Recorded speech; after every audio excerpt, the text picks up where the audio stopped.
So today I am in my formal living room, and behind me you will see, look at this. This was our bar cabinet, and we emptied it all out, pulled out all of the glasses, which are over here. I have stuff out in my dining room, out here, and we're gonna do a complete revamp of this bar cabinet. As you can see, it's rough. I redid it like a year and a half ago, maybe 2 years ago, but the paper is falling out. It's like contact paper and it's just losing its stick. So we're gonna redo it, revamp it, and I'm gonna show you exactly what I did to turn this old antique cabinet into an amazing new bar cart for Valentine's Day. All right, so as you can see, this paper is literally falling off the back. It's just contact paper. I'm ripping it all down. I'm gonna toss it. I'm gonna redo it. I bought some new contact paper, which I got from one of the dollar stores I go to. It's actually a self-adhesive shelf liner. It's in this really pretty light gray wood color. I also bought these two placemats from the same dollar. I just love the coloring. It's like a nice washable fabric. And then I got a bunch of other supplies that I'm going to use to put together some type of storage in our cabinet. So I'm going to just go ahead and start ripping this paper down and prepping it. So with this cabinet, it originally had 3 shelves, and when we got it, it only had 2. So I had a big shelf up at the top, a big shelf in the medium, and then I didn't have a shelf down at the bottom. So what I went ahead and did, just to make it a little bit more user-friendly for us, is I took half of the shelf from the top, which they were just kind of boards that were like interlocking that kind of popped together. And so I took half of the top shelf and put it down at the bottom. So it will create kind of like a better stacking system for like liquors, because I'm going to put the liquors down at the bottom. Those are usually the heaviest things, so I want to keep those at the bottom so it's not putting a whole lot of weight on these others. This cabinet is over 100 years old, so I'm kind of just making do with what I have. And then I'm keeping both pieces of this center shelf because that's going to be more like a workstation. I just went ahead and measured from this top shelf to the top up here, this back plate, because this is the plate that I'm going to cover. All of the rest, I had previously stained this dark wood stain. So you can see I've kind of got some of it on this back piece. So that's the part that I'm going to cover. So that way I know what size piece to cut out of my contact paper. So I'm going to go ahead and put contact paper in this top piece, this piece down here, and then the 2 bottom pieces. Now, the contact paper that I have the lines on the back, which make it really easy to cut, and I have nice sharp scissors. So I'm going to go ahead and cut all of my pieces out. All right, so I got my first piece of contact paper cut out. What I like to do is I like to just peel off the back of a short strip like this, and I start at the top. And then when I put it up, I'll kind of pull that backing off and work down. That way I don't have a huge big strip of sticky paper all at once.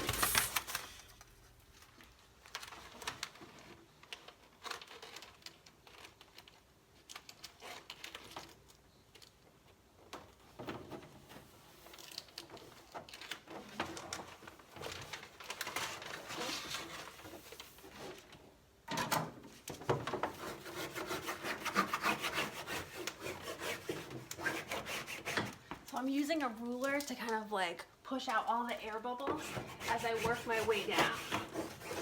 Just make sure that the tops and sides are stuck nicely. It's just contact paper, so that's what I like about using contact paper. If I want to change this out, I can change it out, you know, either seasonally or if I get sick of the paper that I'm using and want to do something different, it's pretty easy.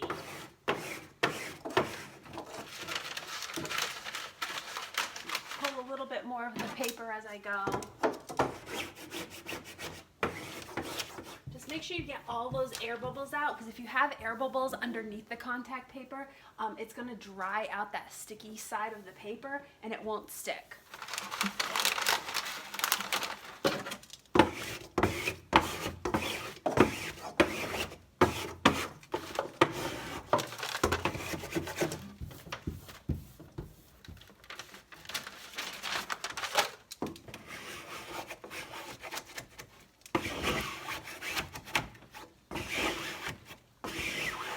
use the edge of my thumb to kind of like rub over some of the spots that have little bits of mini air bubbles.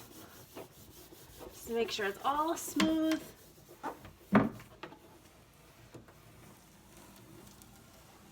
You could use a spray adhesive on the wall first if you wanted to make this more permanent. All right, so I finished my top portion. The second piece is always a little harder than the first, I found, only because lining things up is a little bit tricky. But what I found is with the wood grain paper, you can't tell the transition from one piece to the next with all the wood grains as long as they're both going in the same direction. So now I'm gonna go ahead and work on the other pieces, and I'll show you what it looks like when it's done. All right, I have all of the contact paper on the back of our little cupboard here. And now what I'm gonna do is I'm actually gonna work on these shelves because I have this like unfinished piece of shelf since I took the front portion off of it and put it down at the bottom. Now what I'm gonna do is I'm gonna make kind of like a little wraparound fabric edge that's gonna go on the front of all of my shelves. So what I did was I took one of my placemats and I bought two, measured out. The placemat is just over 12 inches wide. So I measured out 4-inch strips, and then I'll just cut off the little extra because we're going to use these 4-inch strips to kind of wrap around the edge. So I have my hot glue gun heating up. I'm going to go ahead and cut these out, and then we'll show you what we do next. All right, so my strips are all cut out, and this is that little piece that I had left over, that little piece that was left over. I actually cut that in half because I'm going to use these two pieces to kind of finish out the edges. So what I did was I centered both pieces of the placemat, 2 of the 3 pieces of the placemat, right in the center of my top shelf right here. And I'm going to, if you can see, it's about 2 inches in. So I'm going to glue this down about 2 inches in from the front of the shelf, and basically it's going to wrap around the shelf and glue to the bottom of the shelf, just like that. And we're going to take this little strip and kind of just finish off this outside piece with that little strip.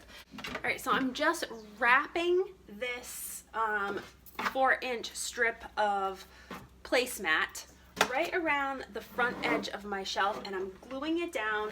And right now I'm working, I already glued this back portion down. Go across the front here first with some hot glue, and I'm gonna just wrap that down to kind of create a nice seam. And then I'm gonna go ahead and glue the bottom portion under, so when it's done it's gonna look kind of like that.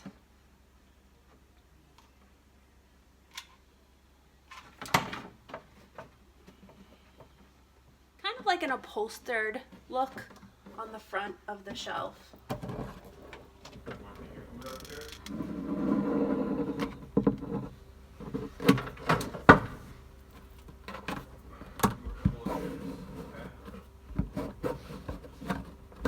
So I have my 2 front pieces glued into place. Now I'm just going to take these strips that I have, and we're going to just cover this little piece that doesn't have a finished spot on it all the way back, so it kind of just gives a frame around that shelf. There is my top shelf, which is all completed, and I love that it gives the effect of kind of like an upholstered look. My second shelf down is already finished, so I really don't need to do that for the second shelf down, but I am going to do it for the third. Even though the third one down is finished, I want it to be unified with this one up the top, so I'm going to head and repeat this process that I did up here with this third shelf down at the bottom.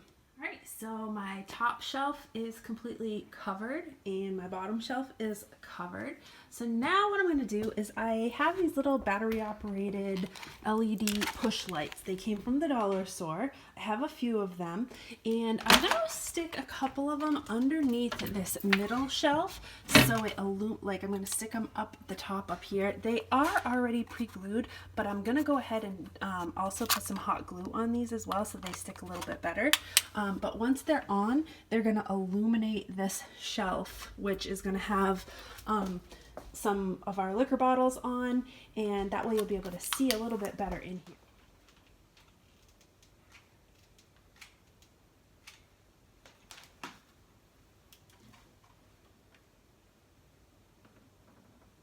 ended up putting 2 down showing on the bottom shelf and then 1 in the center showing down on the middle shelf. Now I am kind of organizing where I want things to go. Since I have so much stuff, I'm trying to plan out where it's gonna go. So I've sorted all of the alcohols by category. I have rums, I have whiskeys, I have vodkas and tequilas. I've got those on this top shelf in the back. And then I have other items like brandies and mixes and all of that, which I'm gonna probably put down on the bottom in some bins. Also, I have these cute little brown leaf placemats that I had in the cabinet before, and I'm gonna go ahead and reuse them again because they're really functional. They're nice, they're like a felt, and it's just something nice to sit like glasses on rather than sitting them on the flat wood. All right, so I am now attempting to organize all of the glasses that we have. I have all the liquor at the bottom. This area right here is gonna be a little bit cleaner than it is now because that's going to be the actual bar area where we can make drinks. I hung all of my punch bowl. I have crystal punch bowl glasses, which I use little cup hooks, and I hung those on that top shelf. And then I hung my wine glasses. These are my nicer wine glasses. I hung these up on my wine glass holder. I have a couple bottles of champagne that I kept up there. I have some martini glasses, some champagne glasses, and then these glasses right here, Sean collects like beer glasses from different breweries. So he has quite a few of them, and I have all this empty space right here. So I want to be able to utilize that as best as possible. So what I am going to do is I picked up from the Dollar Tree these little plastic napkin holders. But what I plan on doing is I plan on flipping them over and using them as kind of like a base to place glasses on. Now, I want some height, so I'm gonna hot glue 2 of them together. So this will be like up against the back wall, and then I have another one over there, and I'm going to just place 1 in the front. So that way I can have layered glasses so I can see the glasses that we have, and we can utilize all of that space in that back portion of the top shelf. So that's what I'm doing now. Okay, so I hot glued 2 together in the back, and then I actually hot glued another one to the front to give it a little bit more durability and to make it a little bit sturdier in the shelf. And then we're just going to sit it right up here, and you can see it's already creating a nice like staired shelf for the glasses to go on. Alright, so there are all of those glasses on the little stand, and that way you can see what glasses they are. They utilize that whole space right there, and that just works out perfectly, and it was very inexpensive. So also, I picked up a couple of these really cute baskets from the Target dollar spot. They were only $5. I have all these Moscow Mule mugs that are hard to stack because they're kind of just flimsy when you stack them on top of each other, and I didn't want to put hooks for them, so I thought those would be really great in one of those little baskets. I have another one, which I'm not sure what I'm going to do with yet, but I'm sure I'm going to make use of it. Here is the final reveal of my bar cabinet. I love how it turned out. Everything is so nice and organized, and I utilized all the space much better than we did before. I have the glasses on the top shelf, and again, I created this like little tiered stand for our beer glasses. Then I have the glass hooks, which have punch bowl glasses. This is the prep shelf. I did pick up these really cute Valentine trays from the Target dollar spot, and I thought they would work perfectly in here. You can kind of set drinks on them and serve drinks on them. Right now, I just kind of used one to display a really cute little candle I got from Target, as well as those dollar store Valentine napkins. Okay, so here are the little trays that came from Target dollar spot as well. One of the little acrylic trays I'm using for all of our like condiments, like simple syrup, triple sec, like bitters, margarita salt. That's kind of holding all of that stuff in place, and the other is holding all of our like bar tools, our little jigger, our little crusher thing, I forget what they're called, but that's holding all of the tools together. And then I did also put some cute little coasters in here. Then down at the very bottom, I utilized the other round basket that I have up top, and I put some of the other, like the brandies and the smaller bottles of liquor that we have in that basket. Then I have another little drink serving tray with some glasses on top, and then these are like glasses that we mostly use in the summertime. So those are down on the bottom shelf. But all in all, I am loving how it turned out. I think it is perfect. We're going to definitely be able to utilize this so much. I hope you guys enjoyed this little cabinet revamp. If you did, give me a big thumbs up, subscribe to my channel, and make sure you stick around because we've got lots more videos coming up very soon. Have a great day, guys. Take care.